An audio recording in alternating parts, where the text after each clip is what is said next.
The extraordinary rendition of Janos Farkas. Chapter 11.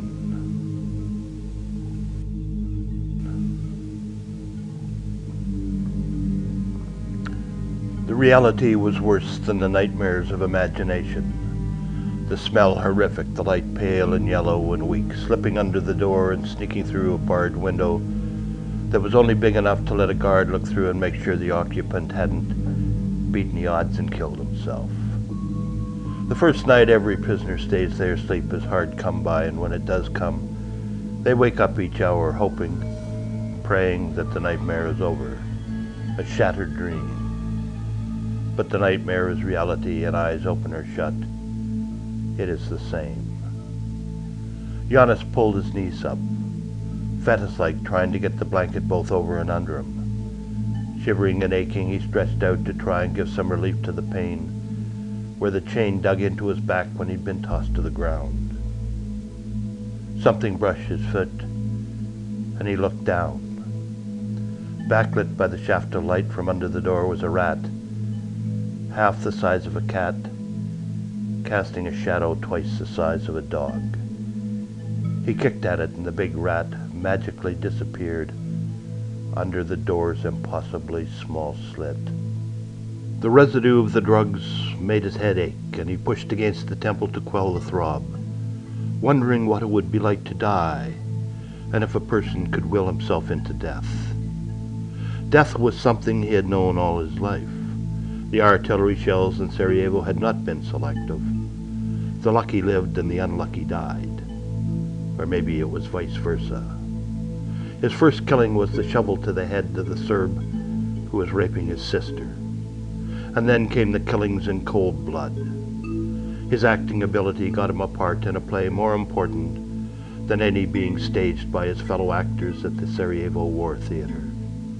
He became part of the pipeline that flowed back and forth between Sarajevo and Germany, bringing back weapons for the fight. Besides the weaponry trade, the organized sorties into Germany and Austria also dealt in murders, robberies, and blackmails. Janos's next killing was a fat German they'd kidnapped and held for ransom.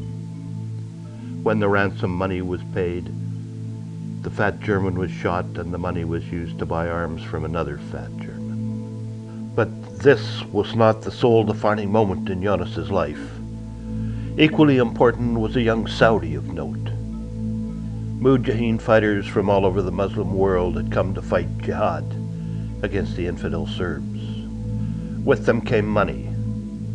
A large unofficial sum flowed in from Saudi Arabia. The man in charge of organizing it was a Saudi only a few years older than Janos. His status let him travel freely and without aggravation throughout Europe. Although not an official diplomat, he carried with him the aura of diplomatic immunity. He was Prince Howd, a member of the Saudi royal family. Howd had been born into incredible wealth, and as such, money meant nothing to him. He was fascinated not by what money could buy, but what money could do. With money you could orchestrate human symphonies as bizarre as anything ever created from the minds of Blake, Goya, or Dante. With money you could produce plays, not scripted, but living plays, theater the whole world would watch, waiting for each scene, each reality act, to unfold in its own terrible way.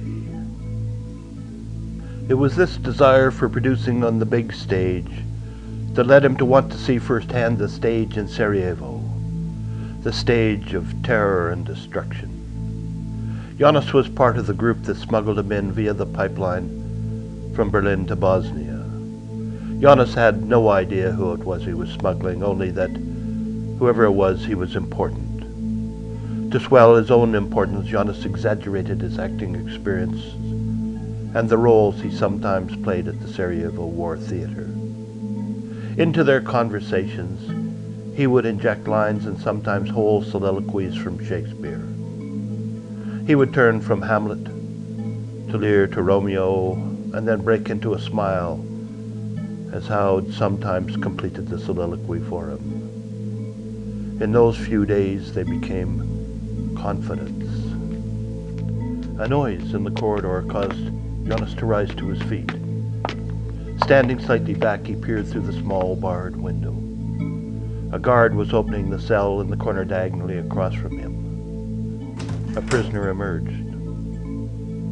The light was bad and his look brief, but Janos was sure he knew the man. The chin, the nose, the ear.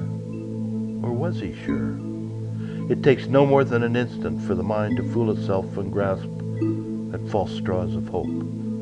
He pictured the man it might be, one of the Mujahideen fighters from Palestine, Mustafa Ali. Only 3 years ago, Mustafa had played a role in one of Prince Howard and Janos's minor orchestrations, the bombing of the American consulate in Istanbul.